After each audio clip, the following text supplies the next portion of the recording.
it's Hope speaking from Education Advice Services. How can I help? Okay. Hello, this is the Education Advice Line, Emma speaking. Hello, my name is Jarvis. I'm from the Education Advice Line. How may I help you?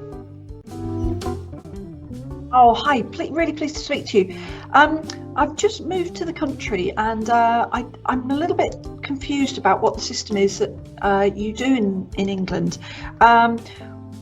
What happens at kind of key ages throughout a child's sort of secondary education?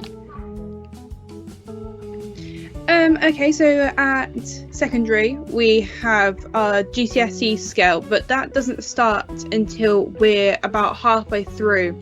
So our secondary age category starts when they're in year 7, which is about when they're about 10 or 11 years old, and it goes on up until year 11, and they're about 15, 16 by that point, and that's when they graduate. GCSEs are an exam that 16-year-olds sit at the end of their school time, and be tested on 5 to 10 subjects, usually total, 3 compulsory subjects being maths, English and science, and then other subjects of their choice.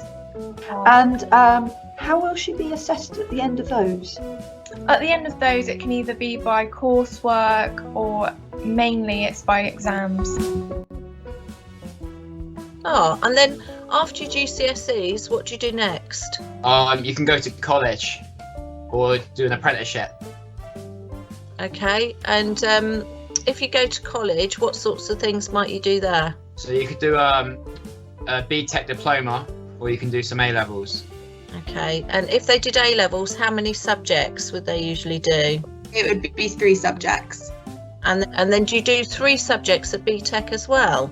No, that's usually only 1 subject for BTEC. Can you give me an example of a BTEC sort of course? What subject would it be? Business, engineering could be a vocational course. Sort of total time spent on your education every week? Probably about 30 hours a week. The main difference between them is the way they're assessed. So A-levels mainly just involve just 2 years of study, and then it's like you're just working towards like some big test at the end of the year. Whereas BTEC, it's just kind of, it's like throughout the whole way you're being assessed, and through coursework and like actual practical projects right now. After A-levels, you normally go into university, or that's what most people hope to do, and take a degree, go and do a degree. So either so normally a bachelor's, and then some people hope to then go on and do a master's, but that's only some people do. Will she have to pay for that? Most universities charge around £9,000 a year, and you also have to pay for accommodation. Oh, that's good. And is she quite likely to live at home with us when she's at university, or is she more likely to go away, stay away? It really depends on the university and location. If it's easier for her to travel, then she might stay with you. And if it's really far, then the universities do provide accommodations for students.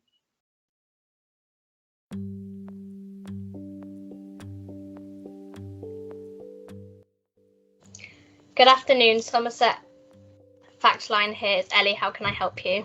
Hello, Somerset Tourism. My name is Poppy. How may I help you today?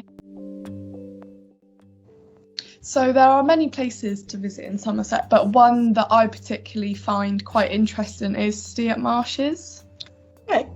So it is a place where you can walk, and there is lots of wildlife to see there, and there is also huts where you can view animals, and on different days of the year there'll be different types of animals there.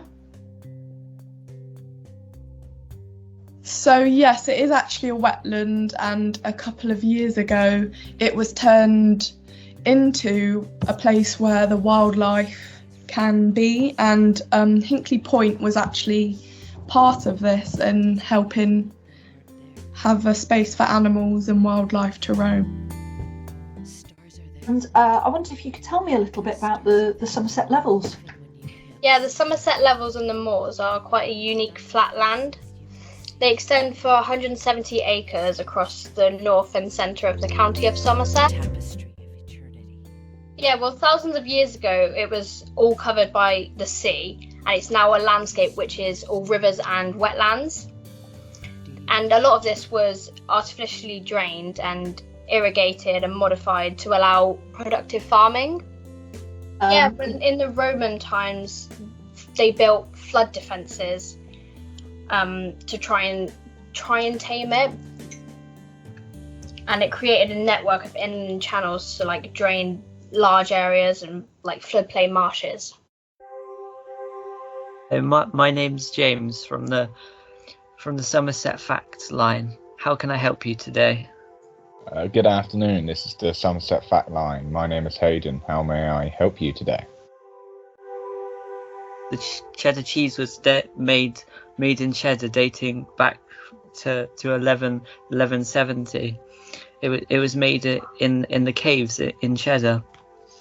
And do you like cheddar cheese? It's a very flavour-filled food, so there's many different items you can make. Such like my favourite is a Marmite scone, which is a scone which you use Marmite and cheese as. You can also make it a part of a charcuterie board, which is just a fancy name for a meat and cheese board, which usually includes things like olives. You've got your cheese, some nice farm shops to visit, and then there's places to go walking. It's really lovely area.